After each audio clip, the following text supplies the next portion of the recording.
Canvas conference, and I'll just kind of walk you through from the start and then share some best practices. And I know there's quite a few of you on here that I've actually worked with you on this already. So if I miss anything or if there's something additional that you want to throw in, just go ahead and put that in the chat.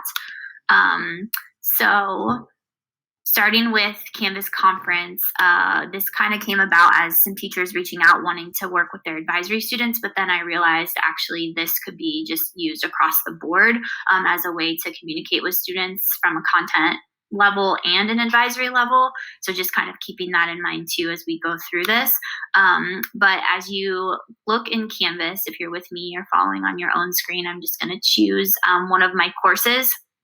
So that's a really important first step, actually, because you'll need this toolbar that comes up to do a lot of the functions. I've got a lot of people reaching out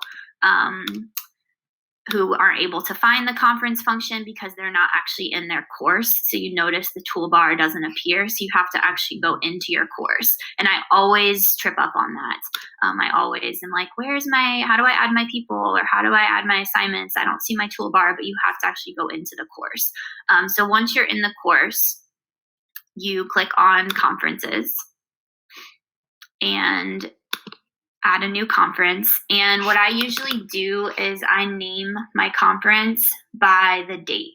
So if I was going to have a conference Friday, March 27th, 10 to 10:30 a.m.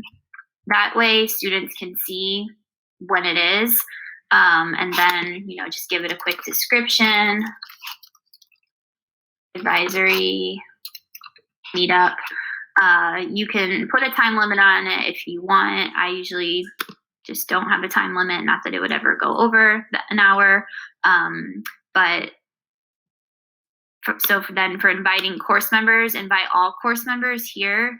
If for whatever reason you wanted to Zoom or Canvas conference with just a small group of students, then you could uncheck this. I don't have any students in this course because it's a sample course, but then I could just choose a few of my students, or say you wanted to do like small groups, you could do it that way as well. So for now, we'll just invite all course members, update, and then it'll show up here as the date of the conference and then what it is.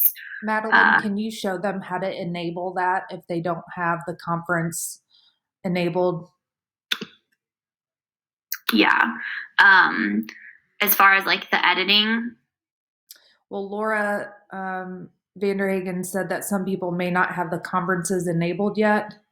How can you turn that on? Or does it automatically pop up for everyone?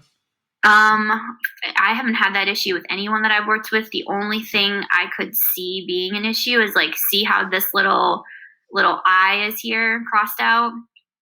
That just means that it's not published yet, but I have not seen that be an issue. If it is, reach out to me and I'll help you navigate through that. But if any of these don't show up for students, like sometimes just for some background information, I use this. I teach a college class at Marian and we use Canvas. And so like that's kind of how I've explored all of this, since I don't actually teach classes in Washington Township. But so one thing that I've made the mistake of is like posting an assignment, but this is not actually published. So there'll be... Madeline, I can show you how to do it really quick. If you go over on the left-hand side in Canvas, go all the way down to where it says settings at the bottom. Oh, yep, there it is. And then at the top, there is an option for navigation. See in red? Yep. Okay, and then you can, some people at the beginning of the year have drag and dropped these to the bottom half where they want to hide them from students. So you just want to make sure that conferences has been pulled up to the kind of the top portion. And all you do is click and hold and drag up to the top part of course navigation, and then don't forget to save. Yeah, okay, I see that. But then, so why would the I still be through these? I'm sorry, what? I don't know. Some people were just saying they couldn't find it. So I'm not. Okay. I think if they had moved them previously, but. Okay. Yeah, that's helpful. But yeah, I haven't seen conferences be disabled for anybody yet, so that shouldn't be an issue, but you can go to the settings and mess around with that. Do I need to stop at any point right now to go over any of that? Are there any questions that we need to address minus that one? Nope, that was it so far. Okay, great. So we'll go ahead and start the conference. I will tell you that once you start the conference, it's started, and then when you end it, it's over. So like if you want to play around with this and do like a sample conference, just do a sample one on your own, and like don't. So here, let's just do one sample. And then don't invite any course members, because otherwise students are going to get a notification that there's a conference. So if you want to like play around with one, just do a sample one. Because if I was to start this and want to kind of like get in it and see what it looks like and then end it, but this is the one that I sent to students, it's going to put it here in concluded conferences. So let's just do the sample one. So I can kind of show you this. This is kind of a process here. It's going to take you through setting up your mic and your video every single time. So don't feel alarmed if you feel like it's taking a while and taking a while for students. So this is going to go through every time. Unfortunately, it doesn't just save the settings, at least not from what I've learned.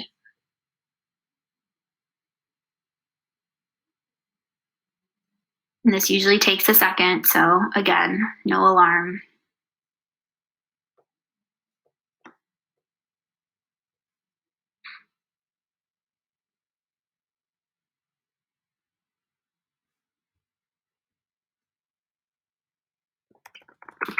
You are currently the only person in this conference.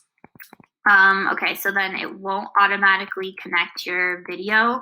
So let's see, move this over a little bit. You'll have to go down here and actually activate your webcam. So you click on share your webcam. Again, this will probably pop up depending on your browser settings. So allow.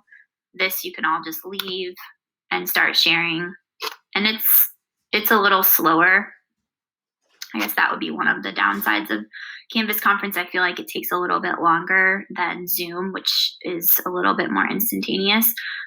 So then eventually, as people come in or as students come in, they'll start to pop up here, and you don't need to do anything for that. Some people think you have to like click to add them because their name will pop up, but it'll be like a minute before they actually show up on the screen or before they're actually active in the conference, because of that lull of like having to set up the microphone and the video every single time. So then students or whoever you're in this with, they'll just kind of pop up all around here. That's kind of another downside of this Canvas conference is the videos are pretty small of everybody, especially when you get 20 students in here. So that's just another kind of downside that I like Zoom a little bit better for, but it's still fine. Like you can see everybody. Some kids that we've worked with haven't been able to get their webcam to work, and that's fine because they can still hear, they can still talk also. And another thing that has worked really well is this chat feature. So like I've seen teachers pose a question, and instead of waiting for everyone to like popcorn and share their answer, people talk over each other. Everyone writes in their answer, and then the teacher can kind of choose some responses out of there to lift up for the group. The teacher can kind of narrate responses as they come in. Let's see. So yeah, you simply just type in here and it will show up. None of this you really need to worry about. You can mute students. We don't have any students in here right now, but you can click on them and mute them like this. I highly recommend that we just get into the practice. This is just a best practice in general too, as we're learning with all these conferences of just like everyone is muted unless you're talking because of all of the background noise, especially when you get 10, 15 kids in here. So you can mute the users. You can, I can't do it right now because I don't have anybody in here, but you can also see if it'll let me do it for myself.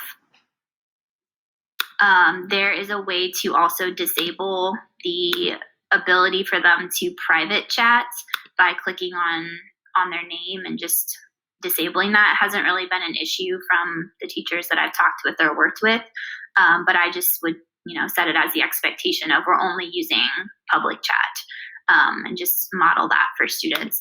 As you saw here, you can raise your hand, you can step away, this is kind of cool. We haven't used this yet in any of the groups I've been in, but you can choose, how you're feeling, if you're confused, which could be a good check for understanding, thumbs up if you ask everybody a question and want them to, give some indication of a response, you could use this feature as well. Okay, I'm going to pause us just for a second to take a moment and look at the chat. Tisha and Claire were asking Nancy about the 10 concurrent conferences and needing to upgrade. So Nancy, maybe you can answer, or if you know more about that. Madeline, I had a couple questions for you. Laura Vanderhagen wasn't able to figure out how her kids could share their webcam. And then Claire wanted to know if you would choose this over Zoom or Google Meet. Okay, so I'll answer Laura's question first. I will share my screen with students. So just like we're doing right now in Google Hangout, like I would just share my screen and show them these functions. Like Becca Christensen did this the other day, and just show them like, this is how you mute and unmute.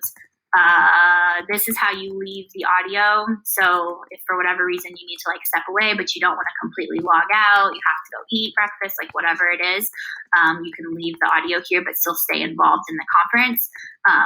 And then this is how you do your video. So I would just show them that. The tricky thing is, depending on the kid's device, their settings might be just like, there's so many factors in that. They might have, their webcam might be blocked. Their parents might have blocked their webcam from activating. And those are things that might just be out of our control.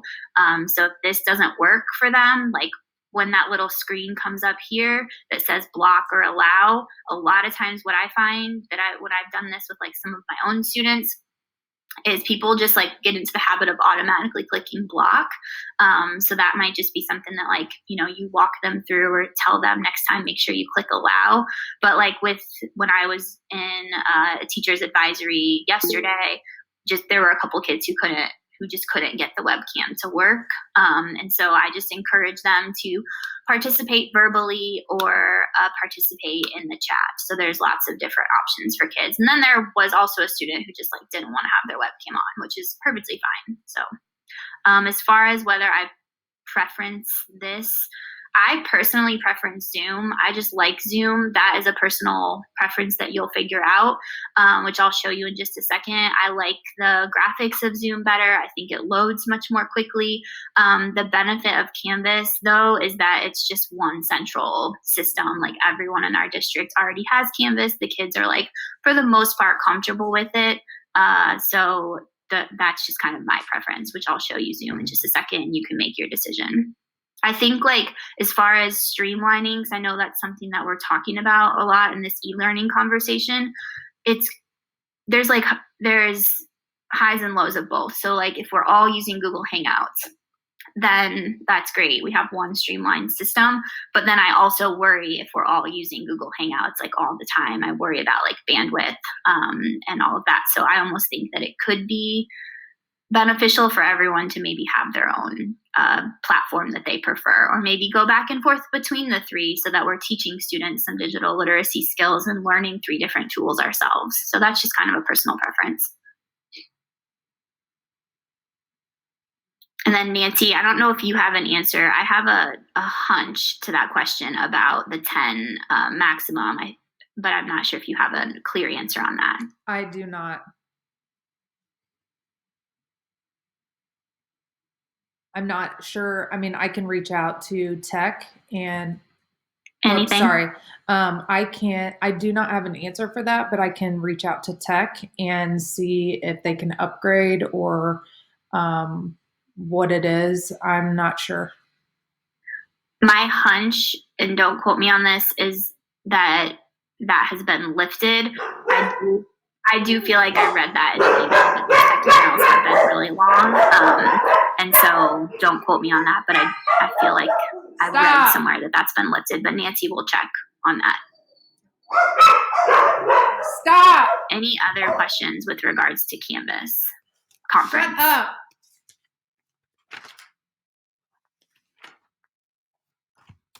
All right, I'm going to go ahead and end this conference, which you do by just closing it out, and it'll end the meeting for everybody, so you don't have to worry about students like staying in. So you just end the meeting, and then it'll show up here. One more thing I will show, because this has been really relevant for me, especially with people just like wanting me to help them with their courses. But if you do want to collaborate, or you want to add myself or any of the other coaches on your course, just go to people and then add people, put in their email address, and just make sure if it's like a coach or, you know, someone that you want to be able to have like editing rights to your course to help you out with things, just make sure that you choose them as a teacher. So like if you wanted to add me to your course to help you out with some of this, you could do that. Just make sure that you choose that. And then I'll be able to edit things and all of that. Any other questions with Canvas conference? And Andrea, if you just want to give me the go ahead, I can go ahead and pull up Zoom next if we're good with this. Yeah, I think you've answered most of the questions. Becca, thank you for jumping in and answering some of those questions via chat as well. I appreciate it. I think we are ready to move on to our next platform. Cool. Alrighty. So I'm just going to walk you through this honestly from scratch, like just from like getting into your account, because there is a step there just to make sure that you are able to get your link and know where to access that so you can actually share your conference. So just going to Zoom and going to sign in. My account's probably already going to be signed in, but one thing that I want to make sure that you do, if you haven't already, is make sure that you use your MSDWT email, because that will enable you to get the free extended version. So make sure that you log in with that or start your account with that. This is really the most important thing here. So like if I go to zoom.com and then I go to my account, like I sign in to my account, this is the page that it will take me to, and this is what you need. I say that because a lot of people have posted this. This isn't really that important, to be honest. Like as long as people have this, then they can log in. I've used this so much. It's just like a little tip and trick. I just have like in my little notes here, my Zoom link is there. I'm actually thinking about putting it in my email signature because it's been so used. So just make sure that you prioritize using this link. So I'm going to go ahead and start my Zoom account. So you literally, it's pretty easy. You just copy and paste that. And always open Zoom. The first time you do this, it's probably going to have you download the app.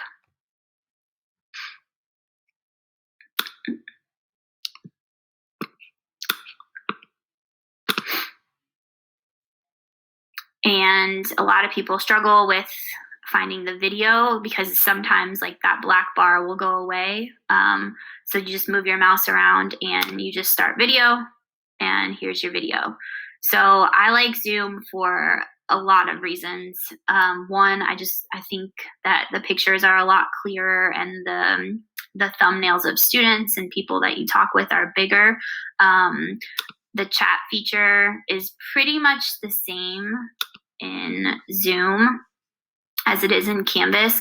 But what I really like about Zoom is the breakout rooms. So you can assign breakout rooms. You can assign them randomly. You can assign them manually. And that's just a really cool feature of Zoom. But other than that, it's really, really similar. Here's the mute. You can mute students. Same expectation here, just telling everyone if you're not speaking to make sure that you've muted yourself. You can stop your video. you can share your screen here as well. So like Becca the other day had directions for an activity up. So she just did a screen share and was able to have the directions for students, and they could type their answers into the chat or share them out verbally. So I won't do too much more with that because a lot of the other features are similar, but does anybody have any questions about Zoom? Hey, Madeline, will you show them how to do the grid view? So if that is something different than Google Hangout. So if you notice in Google Hangout, whoever talks, it pops up on the screen unless you're presenting. Yeah. But Yeah. in Zoom, you can actually, instead of it popping speaker to speaker, you can make it where it's a grid and you can see all your students at the same time. Yeah, that is another thing that I like about Zoom that you can't do in Google Hangout. So like, I don't actually think I can show them because there's nobody in here, but essentially there'll be a little bar up here and you can just click on the little icons and it'll say gallery view, and like all the faces will pop up here, and then you can make it full screen and everyone's bigger. For whatever reason, that box in Canvas Conference takes up like the majority of the space, and so that's another reason I like Zoom. I wonder if there's a way we can remove that box in Canvas Conference, but yeah, I would have to have people in here to do that. But right up here is where, well, just depending on your computer, it'll either be like a horizontal bar up here or a vertical bar here that has everybody's faces, and then there'll be a couple little icons up at the top that will show you, or you can click on them and nothing will happen like that if you just click on all of them and see like, oh, what's this view, what's this view, what's this view. But one of those is gallery view, which will show everyone's faces. Hey, Madeline, can you go over how you would, I guess, invite a class to a Zoom conference? What's a good way to go through that? Yep, that's a great question. So that's why having this link is really important. That's why I just always have this. I can copy and paste it. So I would take the Zoom link and then I would go back into Canvas and go into my course. And I would do an announcement. Oh, hang on a second. There we go. Publish my course.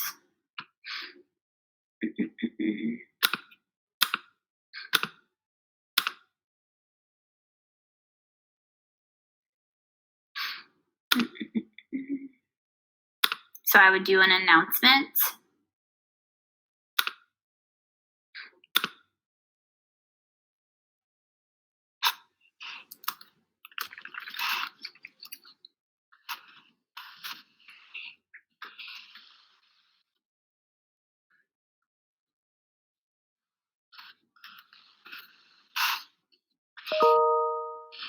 Okay, so another thing I want to point out, because some people are having a hard time, like students aren't seeing the announcement or whatever. Kim Matsuoka actually mentioned this tip this morning in our math meeting. If you go over on the far left to inbox,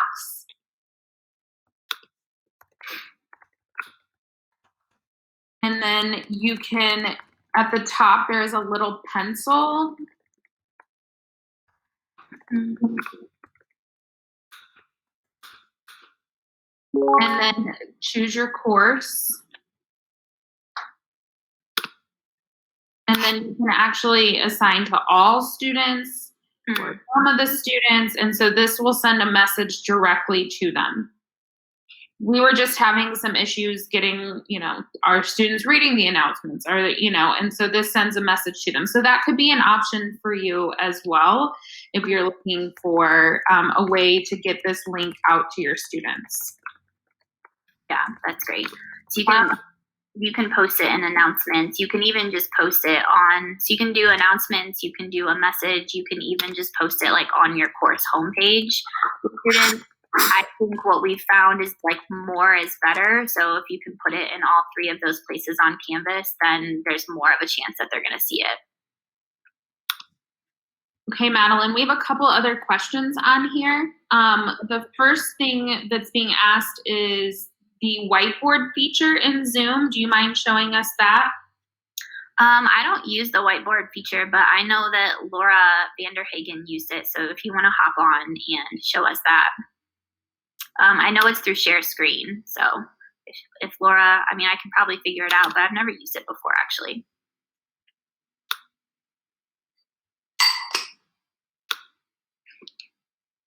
So Laura, I think your question, I know I've only ever done it where I write on the whiteboard. I've never tried Zoom where students have tried to write on the whiteboard. But I would be happy if you want to send me your Zoom link, we can try it out. So I tried Yeah, this last I've never night with before either. the Zoom and the whiteboard. Only the teacher can write on. So, for example, if I'm sharing my screen, I'm the only one that can write on the whiteboard. Versus, it looks like Laura, when you did it with Canvas, I think everybody could write on it. Correct? Yes. Okay. So she said yes. So that, I mean, these are just some of the pros and cons with everything in Canvas. You can have all students write on the whiteboard. In Zoom, it's only the teacher or only who's presenting. So if you're having a kid present or you want them to do a problem, they could do that as well. And I'm pretty sure when they go into their breakout room, they could also share their screen there and work on a problem together. Yeah, they can. That would be like a more advanced skill for sure. And you might want to partner with like me or another coach if you wanted to do some breakout rooms just to help like manage it the first couple of times. But that would definitely be a procedure that you would want to teach students because, you know, we want to be mindful if they're going to screen share, then that we just want to be mindful of that and make sure that it's all appropriate. Tammy asked how you use the whiteboard feature in Canvas. I think it, again, is at the very bottom where you're sharing your screen. It will come up as an option to show a whiteboard. Yep. Share screen is kind of your go-to for any of that. So we also had a question about students downloading Zoom the first time they use it. Have people had any issues with that? Do you need to walk kids through that? Do they typically just kind of get it? What do you guys think? I don't know. Becca, do you want to speak on that? I feel like it was pretty intuitive. It just kind of goes through the process like very quickly. But Becca, do you know if we had any students that had issues with that? I had a couple students have issue with the sound. I think most, and we've seen a couple of people have issues with sound. Mm-hmm. But for the most part, both with the conference and with Zoom, they were able to, for the most part, figure it out. And I had one student who couldn't get the sound to work. And so he just used the raise hand feature and the chat feature. And then we did like a virtual show and tell. So he would like raise up his thing and then I would be able to call on him to get attention back to him. So just like a few kinks to kind of work out, but as we keep doing this, the hope is, you know, that we'll just get stronger and students will understand it, and we're teaching them some really cool tools and learning them ourselves. I'm going to get out of Zoom and go back to my account really quickly and just show a couple more things. Okay, so a couple things. People are thinking that with Chromebooks, they might already have a Zoom app and they won't have to download anything, so that might be helpful. And then Claire asked, are there number limits on how many people can attend a Canvas conference, a Zoom, or a Google Meet? There's 100 on Zoom. I'm not sure about Canvas, but I do not imagine that it is over what a class size would be. I think you're okay on all of that. The one thing with Zoom is when you create your profile or your account, you do need to ask for the upgrade. So you can go longer than 40 minutes, I think it is, because I think regular basic accounts. But I think if you use your school email, you should be fine. Yeah, you'll be fine. They'll automatically give you the school upgrade right now. I want to show one more thing because this is kind of important for Zoom. So just like as far as, you know, controlling access, another thing that could be helpful, I know at this point, like it's pretty small groups that we're meeting with, But if you don't want everyone in the world to have like your general Zoom account, you can actually schedule specific meetings. So this would be like virtual advisory 1, and this will give you a unique link that will be just for that meeting. So then whenever I wanted to have it, so let's just say that I wanted to have it on Friday at 1 p.m. I wanted it to be an hour. It's not going to be a recurring meeting unless you wanted to do that. Like once we get into regular e-learning, if this is something you want to set up every week, then you could make it a recurring meeting. You could require a meeting password. I think that would be just another step that might be challenging for our students right now. But you could do that if you wanted to really control access to it.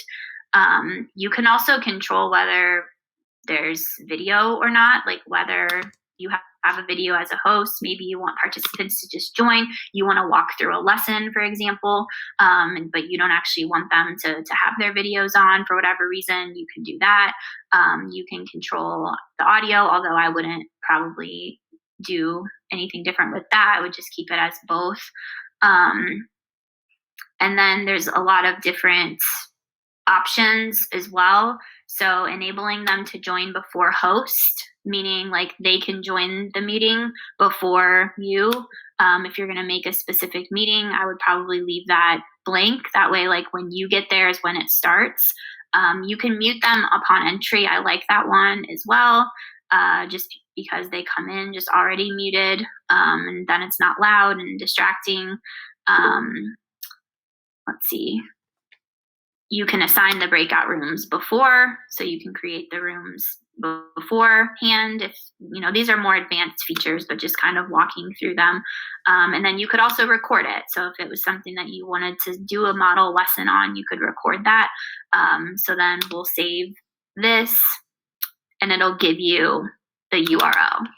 So notice that URL is different from my general Zoom account. So this is my general Zoom account link. This is specific to this meeting.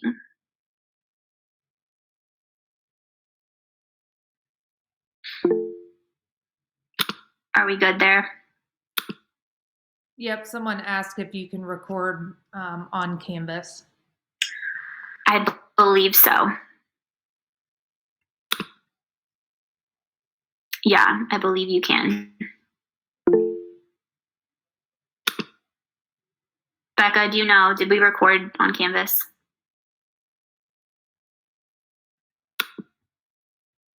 I'm not sure if she's still on here or not, but No, I am. Okay. It took me a second to find the mic again. We didn't. I didn't think I wanted that option, but I do think one of the choices when you're starting to make it, I think you can choose record this and then save it or something like that.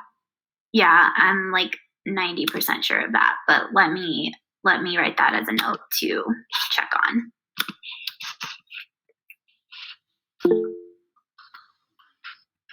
Tutton You just can. checked and you can. Okay, do you want me to take over and show Google Hangout?